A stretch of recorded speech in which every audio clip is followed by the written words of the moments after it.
Diploma इंजिनिअरिंगचे विद्यार्थी मित्रांनो, ज्यांचे सब्जेक्ट बॅक राहिलेले आहेत, ज्यांना मागच्या वेळेस केटी लागलेली आहे, त्यांनी अभ्यास करायला काय केलं पाहिजे?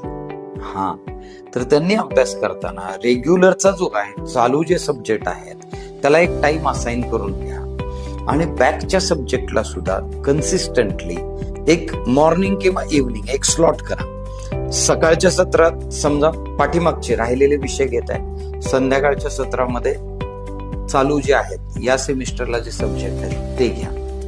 याने काय होईल, दोन सेग्रिगेट केले तुम्ही दोन्ही गोष्टी, आणि जे इंटरलिंक सब्जेक्ट आहेत म्हणजे मागच्या सेमिस्टरला होता आणि त्याचा कनेक्टिंग सब्जेक्ट या सेमिस्टरला आहे, तर ते सब्जेक्ट स्टडी करताना तशाच पद्धतीने स्टडी करा.